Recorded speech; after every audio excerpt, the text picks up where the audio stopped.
Autonomous vehicles are to be deployed to British roads by 2026, according to government legislation. To overcome some of the safety issues, the UK government are supporting projects to improve control systems, safety and resilience. One of these projects includes 3 British companies and the University of Surrey. They are creating a unique system that overcomes the failure in a steering or braking system and allows the vehicle to continue to its destination safely. The British motor industry has long since lost its leading position of the 1950s. But the government is championing innovation in driverless car technology, putting the UK firmly at the forefront of self-driving technology regulation. While main car manufacturers are focusing on net zero, the research and development and rollout of autonomous vehicles is being backed by the government. Government will only ever be able to plug the gaps of funding, and only ever should actually plug the gaps of a funding system. What we need to do is make sure that we're using our funding in the most intelligent way to leverage that commercial money. But we've got sort of almost routine automation within vehicles at the moment, which is proving extremely sort of positive in terms of a commercial offering. We need to be working on that full automation. I think that recognising of the role of research and development in the overall innovation ecosystem for the UK is really important. The government funded several projects developing technology approved by the Centre for Connected and Autonomous Vehicles, CCAV.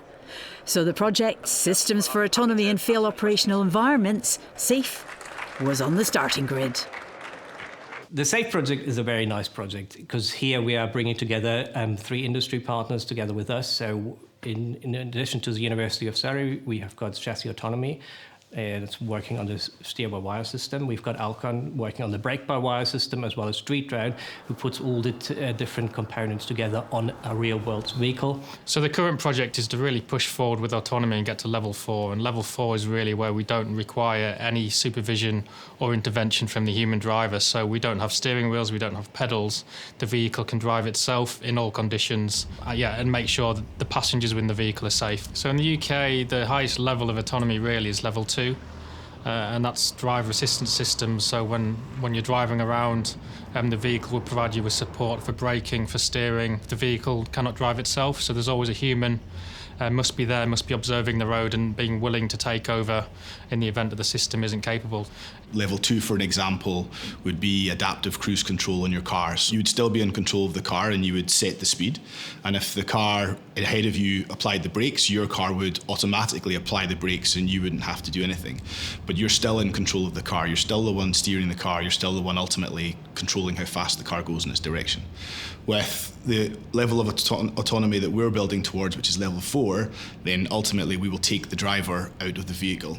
What we are aiming with this project, with the SAFE project, is to develop a system, a vehicle in this case, which is not always able to safely stop in the middle of whatever it's doing, but it's able to fail operational. So it's able to complete what it's doing or to interrupt what it's doing, not immediately, but be able to perform several actions and several operations until it's really safe to stop. And if the technology will allow it, even to completely complete the entire task before stopping. When we get to a vehicle, an autonomous vehicle, where there is no longer a human driver, we don't have that steering wheel, we can't rely on the human driver to be able to provide that additional level of safety redundancy. So in the systems we develop fail operational, when the system fails, we still have steering functionality that's still operational. In the steer-by-wire system for an electric vehicle designed by Chassis Autonomy, 2 independent actuation channels provide the required torque to steer the road wheels. Each channel continuously checks the system for integrity of the control elements. In the event of failure, the affected channel fails silent. The remaining channel assumes full operational control and the vehicle can continue to its destination. For us, it's very important to understand the failure modes that could occur. In that way, we could predict particularly what's happening onto the actuator and then mitigate any potential wrongdoing of the actuator. We can mimic what happens on the steer-by-wire system, and we could investigate then what happens if you inject some faults, power failure, signal sensor failure, in order to predict its future in a real-world scenario. In a normal vehicle, that the braking system works. Obviously, you push the pedal, and it applies the brakes. On modern cars, they usually have a servo assistance, so that but whatever happens, you've always got that physical connection to the braking system. In an autonomous vehicle, obviously, we haven't got the driver to fall back on. So we need to make sure that there are multiple levels of redundancy. So the way that we achieve that with the braking system is that we have what we call a multiplex redundancy system, where basically the system can reconfigure itself and allow the different pressure sources and the different means of actuation of being able to supply brake pressure to all of the wheels. So it means that if one of the servo valves fails or an actuator fails, that there's always a way that the system can adapt and then deliver brake pressure to all four wheels. We've been making brake-by-wire systems at Alcon for a reasonable number of years now, and actually one of the things that we've been doing as part of this project is to bring some of the other less performance critical parts in-house so that we've made ourselves. So there's been quite a bit of iteration of the hydraulic tolerancing, some of the motor control aspects, all of the things that are quite straightforward really, but are actually quite complicated to achieve and achieve well and reliably in something that's important as an autonomous vehicle system. During the project, one of the partners, Streetrone, joined forces with Oxa, and they completed the final systems integration to fail operational for both braking and steering. There was not time to complete all the FTA technical tests that would have permitted the vehicle to be driven on private land without a safety driver. So the final test has both a vehicle controller and a safety driver. Should be good to go? Yep. The coloured lights on the roof indicate the mode of operation of the autonomous vehicle. And then it goes through an initialisation to complete the safety checks. System's calibrating and we are good to go.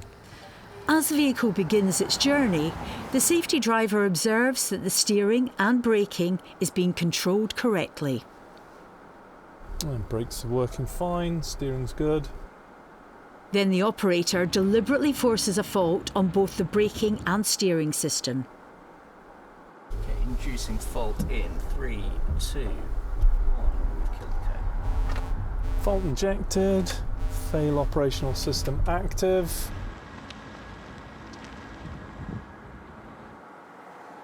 The vehicle immediately transfers to fail operational, and it can complete its journey safely. So we have success, both steer-by-wire and brake-by-wire, on a Ford E-Transit, overcoming failures in their system. Mission complete, entering minimum risk condition. And vehicle has minimum risk condition in vehicle in park and stopped. A series of flashing lights indicate there has been a fault, so repairs have to be made before the vehicle can be driven again. So what does this mean to the team who developed the groundbreaking technology? We have a demonstrator of all of those systems integrated on a vehicle that can then be taken to the next stages of maturity, but allows us to get buy-in from investors and potential future customers to say, yes, we can see that you've developed a system which is safe and it is going to be the future of autonomy, and get that buy-in to really move to the next stage of maturity. Moving forward with a level 4 design platform, level 4 fully fail operational steering systems and braking systems, which means then other vehicle developers, platform developers, software developers can come together and further develop their systems, and we push forward to getting the first commercial rollout of true level 4 autonomous vehicles. And where could this be used commercially? We see lots of interest in the goods space of 4D transits, and maybe the on-highway stuff is going to take a little bit of time, but when that van goes back to the depot at the end of the day, can it drive itself around the depot overnight to load and that side of things? So we're really focused on identifying those early use cases, working with partners to make sure we can really tackle those in the near term. Yeah, it feels like it's really right at the cutting edge, isn't it, of what's possible. And like I say, exciting for us is that it's starting to remove the safety driver, which is really going to unlock those businesses understanding what that commercialisation piece looks like. It's very exciting. Thank you so much. Really, really good to meet you and hear about the work that's going on. So the cutting-edge technology is proven. The systems are reaching maturity. As 3 British companies and the University of Surrey head towards full level 4 autonomy, what other opportunities are on the horizon?